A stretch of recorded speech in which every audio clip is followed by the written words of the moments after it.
tento ser verdadeiramente injusto nisso e sem alegosia disso, meu mestrado dizia respeito a esse assunto, e a questão é de ponderação de valores constitucionais, todos os dois, publicidade de um lado e do outro um direito à intimidade.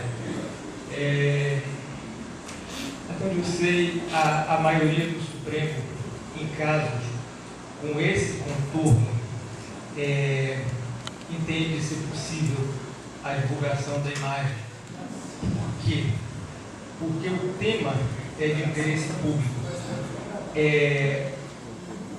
Crime ou eventual crime ou crimes praticados interessam a população em geral, porque se trata de desvio de verba pública. E esse tema afeta as pessoas que pagam os tributos que eventualmente foram desviados. Então elas têm interesse, e legítimo interesse, e até direito de saber. Isso é um dos pilares da democracia, e estando nós hoje em uma república, um dos pilares da república também. Existe um precedente do Supremo, que foi o caso do William Pardachó. A imprensa explorou aquilo, a exaustão, e foram começar a buscar as causas do crime. E aí o judiciário permitindo que aquilo fosse levado à frente, até que um canal de televisão suscitou que o pai de um dos réus era homossexual e o menino seria revoltado por isso. E aí, sim, o Supremo disse, se o pai é homossexual ou não é, isso não interessa para a causa, isso não interessa para a sociedade, mas o crime em si interessa. E tem um outro problema de questão lógica. O processo não está sob sigilo, está sendo filmado. Se qualquer cidadão que tem interesse em saber o que aconteceu aqui solicitar ao juiz o CD filmado, ele terá obrigação de fornecer. Obrigação. Então, a gente fica em uma patologia. A imprensa terá acesso a esses vídeos, quer agora, quer depois. Então, não vejo, nesse caso, e pela natureza dos crimes apurados aqui, a violação do direito mais. Nesse caso, o direito à informação tem mais densidade, tem mais peso. Então, no juízo de ponderação, na proporcionalidade, vale mais. Nesse caso concreto, sem revogar o direito à imagem, mas nesse caso concreto, o direito à informação. Excelência. Acerca dos requerimentos da defesa, ele fica equívoco, visto que qualquer cerceamento ao trabalho da imprensa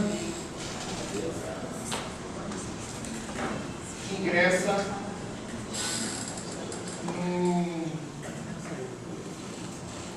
terreno extremamente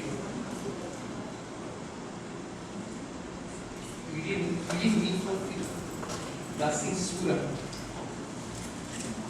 Limítrofe da censura. Vírgula. Tema que deve ser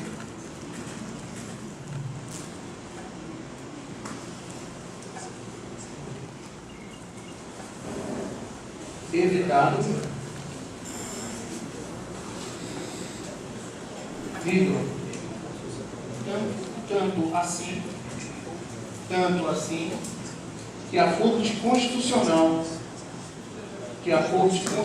deste país inaugurou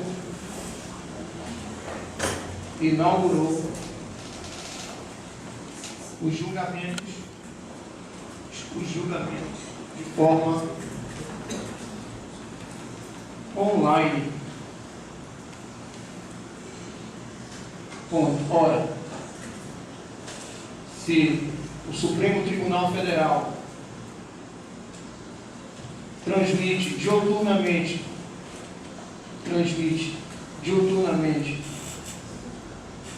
seus julgamentos, vírgula, com ou sem a presença dos réus em plenário, não vislumbro como em juízo de piso ou juízo de piso contrarie tão festejada prática.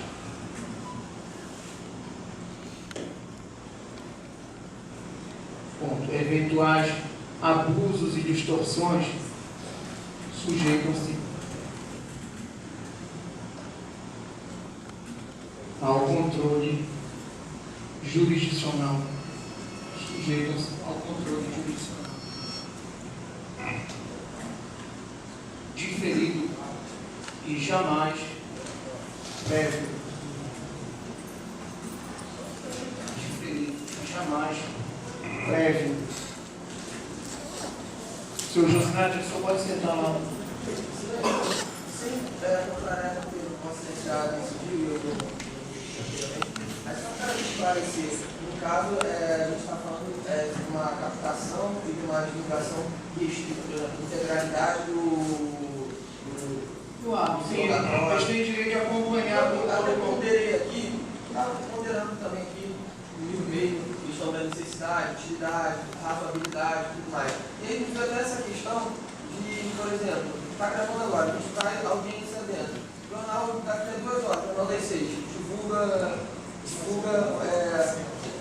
uma parte, que seja, e tem um réus que estão, né? Pode acabar tendo acesso ou não. É um risco que nós não temos como evitar. Hoje nós vivemos outros tempos. Não posso afirmar aqui que alguém esteja com o seu telefone ligado, enquanto a pessoa que está guardando está ali esperando. Né? Porque a gente parte do princípio da boa-fé. Né? Presume-se das relações jurídicas da boa-fé. Então nós temos que presumir que a situação é considerada boa-fé. A má-fé tem que ser provada. Por exemplo, alguém pode estar gravando neste momento. Nós vivemos tempos difíceis acerca disso. Nós chegamos, inclusive, a um limite. Hoje todo mundo grava uma conversa e todo mundo acha que tem direito de usá-la e acha que é prova. Obrigado. Mas essa é uma má-fé que a gente não pode presumir. Né? O que há de se presumir aí é que o que há de se afirmar de não tem o direito de julgar, de acompanhar o julgamento.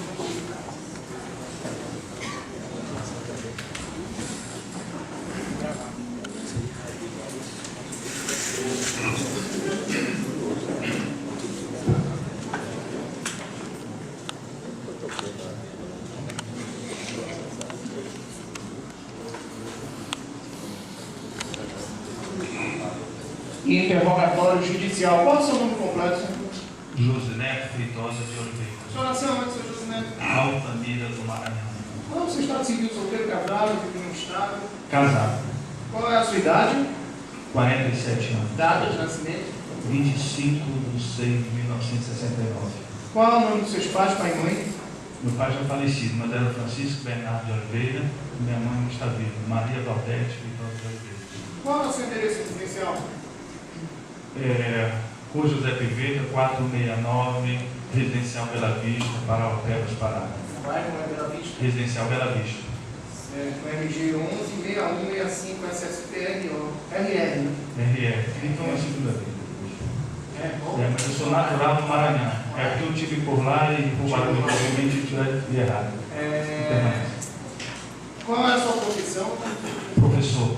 Professor, o senhor está trabalhando atualmente? Não. Já permanece afastado do cargo. O senhor é professor concursado mesmo?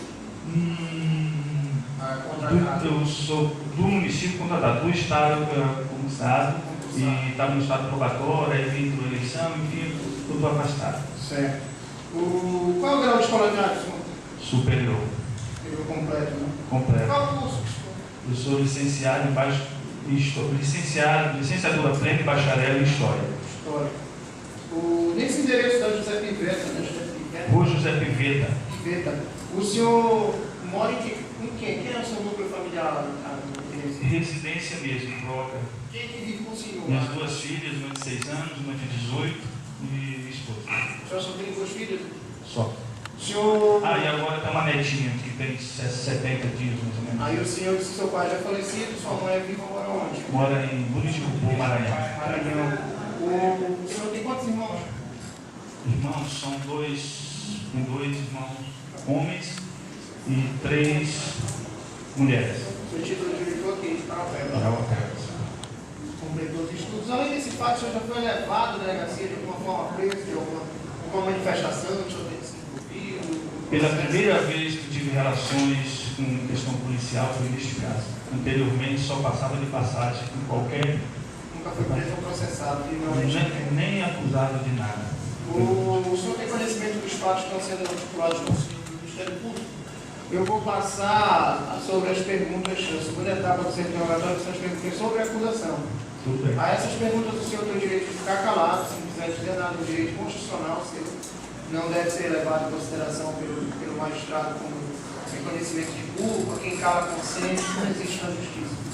Caso o senhor queira, o senhor pode apresentar sua defesa, dizendo que isso não é verdade, e caso queira, o senhor pode confessar, dizer que é verdade, os fatos que estão escritos na denúncia e no ajuizamento, e essa sua confissão, numa hipótese de condenação, se o senhor vier a ser condenado, ninguém sabe, mas a confissão, ela diminui a pena, uma circunstância atenuante, certo? Tá. Direi a verdade que eu conheço. São os três possibilidades que o senhor tem aqui nesse ato. Então, irei fazer as perguntas. O senhor já conversou com o seu advogado, né? Sim. Seu Josneto, consta aqui na denúncia que o senhor fazia parte, juntamente com os demais denunciados deste processo, os vereadores Odilon, José Arenes, Devani, Major da Máscara e Luzinete, bem como de 3 servidores públicos, o Pedro, o Herbert e a Clegiane, e mais alguns parentes do Odilon, Bruno, Breno, Mignoli, a filha e o outro filho, o Aldileia e o Frederico. Os senhores teriam se associado para praticar alguns crimes na Câmara Municipal de Parauapebas.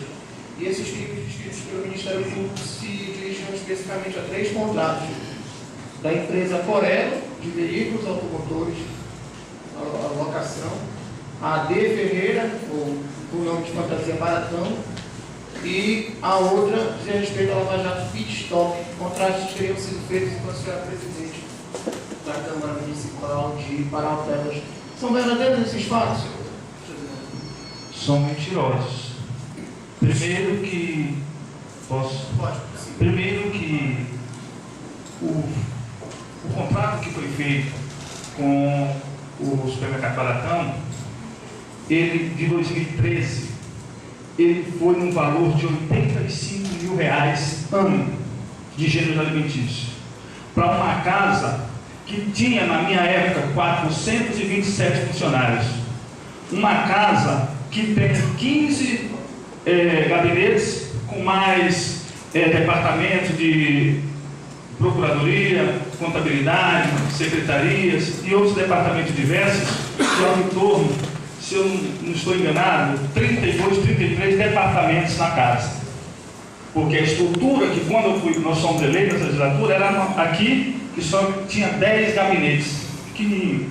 Então, quando mudamos para lá, teve que foi ampliando, abrindo essa abertura desses espaços para que a casa pudesse funcionar. Aí eu pergunto, que eu sou ruim de matemática, sou formado em História pela Universidade Federal do Pará. E aí eu fico me perguntando como é que um contrato de R$85 mil por ano eu consigo fazer esse tipo de acusações que estão fazendo a meu respeito. Então esse é um ponto que eu me baseio e confirmo em qualquer lugar do mundo que isso não tem procedência. Simplesmente factório político e de adversários que no momento oportuno nesta cidade são típicos disso. Quantas vezes eu não fui pressionado por alguns jornalistas aqui, chegaram e disseram: olha, se tu não me fizer isso para mim, eu vou botar tua cara no jornal. Então, isso são coisas que aconteceram constantemente na minha gestão. Nisso de 2013. 2014, foi maior o contrato de gênero alimentício, R$348 mil, porque a casa foi se esticando. E alguém aqui dessa plateia deve frequentar a casa e ver que lá na Câmara de Vereadores, de segunda a sexta, de 7 e 8 horas da manhã até 5 da tarde, a gente tramitando aqueles gabinetes. Então, falaram aqui em 3, 4 garrafas de café, 3 garrafas de cafés são o depósito. Mas o que é usado não são 3 garrafas. 3 depósitos em cada gabinete. Uma na recepção, outra na outra do chefe de gabinete, outra no gabinete do vereador. Mas inúmeras vezes elas são repostas, porque a gente todo dia, toda hora, inclusive até reclamam que diz que é uma Câmara rica que só dá café, água e biscoito. Sr. José, consta aqui na denúncia que o Ministério Público citou o contrato número 2013-0017, de fornecimento de gênero alimentício, que foi subscrito pelo senhor, pela Câmara, e pelo Edmar Cavalcante de Oliveira, o Boi de Ouro, pela empresa. E o Ministério Público prossegue em algum trecho da denúncia e diz o seguinte, eu vou ler com a folha 7 dos autos. Ele diz, cabe destacar que outro ponto do mesmo depoimento da testemunha Rosimar, que informou, o senhor presenciou também aqui, que a entrega do gênero alimentício era feita numa Fiorino. E aí, acerca desse fato, o Ministério Público aduz aqui na denúncia. Esse fato é bastante inusitado, já que apenas no mês de abril de 2014, a Câmara teria recebido do supermercado Baratão 675 bujões de 20 litros de água mineral, conforme nota fiscal 373, documento anexo. Isso representa 13.520 litros d'água. Em maio de 2014, recebeu mais 525 bujões de 20 litros, nota fiscal 395, documento anexo. Isso representa 10.500 litros de água. O empenho assinado pelo presidente José e por Cleidiane de Oliveira Ferreira previa, a título de exemplo, 4.500 botijões de água mineral de 20 litros. Realizando a multiplicação, tem-se 90.000 litros de água, sem falar das 4.000 caixas de água mineral com 48 copos de 200 ml, que dá um total de 38.400 litros de água. Somando tudo, o presidente empenhou nada menos que 128.400 litros de água. Essa é uma colocação da denúncia. Eu lhe pergunto o seguinte, isso aconteceu, esses números correspondem ao que o senhor avalizava ou assinava lá na Câmara, e lhe pergunto mais uma coisa, a quem cabia, quem era a responsabilidade da fiscalização dessas contas? Esses números todos aí, eu não posso lhe afirmar concretamente porque tem departamentos na casa que é responsável por isso. Quais são esses? Eu não dava conta de, como presidente, eu receber água, comprar água, conferir. Lá tinha um departamento de diretoria administrativa que fazia o acompanhamento, e tinha um departamento de esqueci agora, que fazia todo esse trabalho de reposição do material que precisava e passava para a diretoria administrativa e a diretoria administrativa tomava devidas providências. Eu entraria no caso para assinar o pagamento. Eu não tinha para fazer essas minuciosidades. E esses números, doutor, ele até ficam meio... porque passou na televisão que essa questão do queijo e tudo que é da Câmara, não é da Câmara, isso é da Prefeitura, da Secretaria de Saúde, foi provado. Então esses números que se criam aí, eu questiono eles porque é mais um ponto que se cria. Passou uma reportagem na TV Liberal dizendo tantos quilos de queijo e colocaram na conta da Câmara, e não é da Câmara. Nunca foi da Câmara. Mas o contrato referido aqui, o 2013-0017, era da Câmara ou ele era da Prefeitura? Não, eu estou me referindo ao seguinte. A números. Isso fala quantidade, quantitativo. Mas ele está referido aqui na denúncia sendo relativo à Câmara e esses números foram indicados pelo Ministério Público como sedação. Eu desconheço. Não tem conhecimento. Não, eu desconheço. Eu queria saber só a dinâmica dos pedidos lá, como funcionava. O senhor era presidente da Câmara, como era a estrutura de requisições. Dá um exemplo, o gabinete precisava de água. Fazia a requisição da diretoria administrativa, é isso? É o seguinte.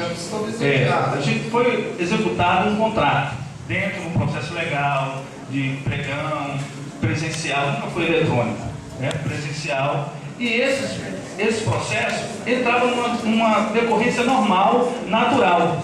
Tanto que foi falado aqui, lá tem 5 procuradores concursados e mais nomeados. Então, todo esse processo ele era acompanhado e é acompanhado pela Procuradoria da Casa, pela parte contábil e fazer tudo isso. Onde é que cabia? Esse é o primeiro passo. Depois do contrato efetuado, assinado, se fazia um mapeamento do valor do que era consumido durante o mês. Isso feito pelo departamento. Eu volto a dizer, tinha um departamento administrativo que tinha outros departamentos que fazia esse tipo de trabalho. Mas o pedido a ser feito, a necessidade da Câmara era feito por essa Diretoria administrativa. Essa diretoria administrativa tinha o seu Herbert. Herbert Hernandes. Ele é seu parente? Não. Ele é casado com a sua irmã? Foi casado com a irmã dele? Não, ele é casado com a irmã da minha mulher. Certo. Aquela moça que está lá atrás. Não precisa só se dirigir a mim e a espada. Esqueça que tem daqui para o lado de lá. Tudo bem.